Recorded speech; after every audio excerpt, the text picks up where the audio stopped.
May 8, 2014 is one of the critical days that should not be easily forgotten on the calendar of Ghana's oil and gas industry.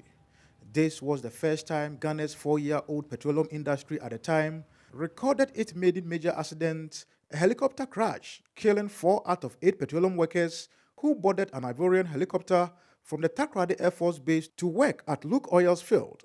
The 4 persons who died included 2 Ghanaians, a Nigerian and a French national. 2 out of the 4 Ghanaians who actually survived in this maiden disaster that actually hit Ghana's petroleum industry are here with me to actually tell me what has transpired over the close to 6 years since this disaster in the petroleum industry that has actually caused several changes when it comes to the oil and gas industry. I have Godfred and Ebenezer to actually tell me how it all happened and what has actually happened to them as they survived this incident. Godfred, first of all, tell me, what sort of expertise did you have prior to this trip? We are welders, and we normally do installation on a rig as drilling is going on. So on that day, I mean, what do you remember? What do you remember? It was 8th of May, 2014, when we decided to go and do installation work for MI Swako, a strong budget company. And it was the main contractor was the LukOil company. As we decided to make a move, we went to the airport. It was around 10 to 11 o'clock. Then we have helicopter briefing. They told the house to, when it's in case of any emergency, how you are going to control yourself about it. So we take off when it was around 11:30 to 12.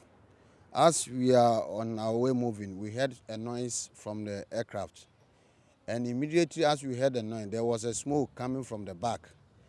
And by the time you turn yourself from the front to watch what is happening at the back, what we normally, we just hit the sea.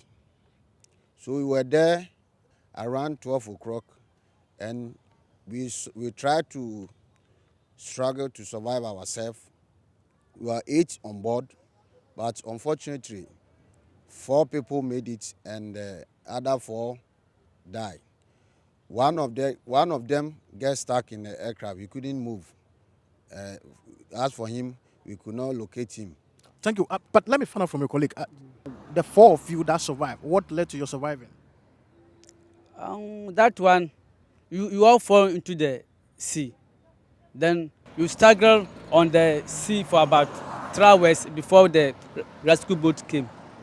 They took us to Naval Base, and later on, they took us to Walla. It's also around Champs, where we were there to check if we have any fractures or something like that. And the doctor said, oh, we are okay. Then we returned back to the guest house of Stromberg. They keep us there for almost a week. And they discharged us. Ever since they discharged us, none of the company has even asked for us if how we are doing or how we are moving or something like that. Ever since then, we have not heard from anybody. The company that we went there with them, nobody is caring for us. And we want the government to come out, and we wanted to know if the aircraft that they are working with doesn't have any insurance. If our turn, nothing has happened to us, maybe during the future it will happen to other people, then we know if they have the committee members has also corrected the insurance and they don't want to pay to us. Citi News reached out to one Tony Nimo, who contracted Ebenezer and Godfred for the MY Swako offshore work, but he declined any comment on the matter. A local relations officer for the Petroleum and Chemical Workers Union in an earlier interview told Citi News the local content implementer can't do a lot to address the concerns of unfair treatment meted out to Ghanaian workers in the oil and gas industry. We are happy that at least Ghanaian employees are getting employment in the oil and gas sector, both downstream, midstream, as well as the upstream. But we can say that all is not rosy.